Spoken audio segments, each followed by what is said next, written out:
আওয়ামী লীগকে নিষিদ্ধের বিষয়ে কেউ স্পষ্ট বক্তব্য দিচ্ছে না, বললেন রাশেদ খান।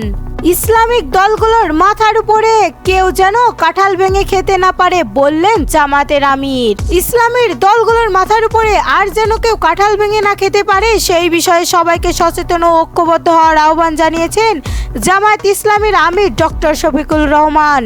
আমির বলেন, আওয়ামী লীগ আমলে সাড়ে 26 লাখ কোটি টাকা বিদেশে পাচার করা হয়েছে। তারা জাতীয় নেতাদের অপমান করেছে, লাঞ্ছিত করেছে, কষ্ট দিয়েছে।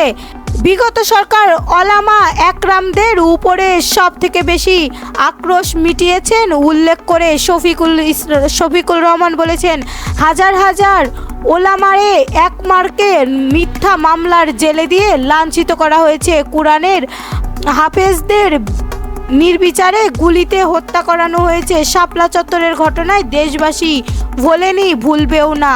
এটাকে নিয়ে কত উপহাস করা হয়েছে। প্রধানমন্ত্রী তো দায়িত্বের চেয়ারে বসে শেখ হাসিনা বলেছেন, সেখানে রক্ত নয় রক্তে ছড়ানো হয়েছিল, সেখানে রক্ত নয় রং ছড়ানো হয়েছিল।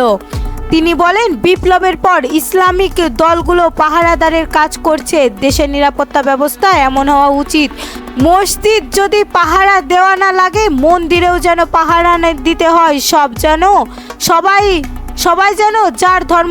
সবাই যেন যে যার ধর্ম পালন করে। আমরা ইসলামের দাওয়াত দিয়ে যাব। ফ্যাসিবাদের ষড়যন্ত্র অব্যাহত রেখেছেন টিপু।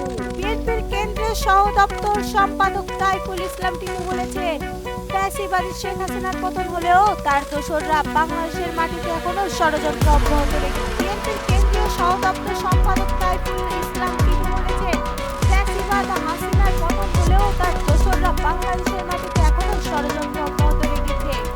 কখনো সচিবালয়ে আগুন দিচ্ছে, কখনো আলটিমেটাম দিচ্ছে, কখনো সাম্প্রদায়িক দাঙ্গা বাঁধানোর চেষ্টা করছে। এদের ষড়যন্ত্রের ব্যাপারে আমাদের সবাইকে সজাগ ও সতর্ক থাকতে হবে। টিপু বলেন, গত 16 বছরে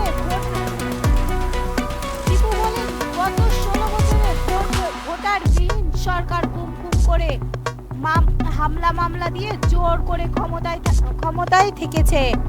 বেগম খালেদা জিয়া তারেক রহমান ও বিএনপির চিহ্নিত করা ষড়যন্ত্র করেছেন। এখনো সেই ষড়যন্ত্র চলমান রয়েছে। আমরা বেগম খালেদা জিয়া ও তারেক রহমানের সৈনিক। বিগত আন্দোলনের বুলেট হামলার ভয় পায়নি। আগামীতেও দেশের বিরুদ্ধে খালেদা জিয়া ও তারেক জিয়ার বিরুদ্ধে কোনো ষড়যন্ত্র কোনোভাবেই সফল হতে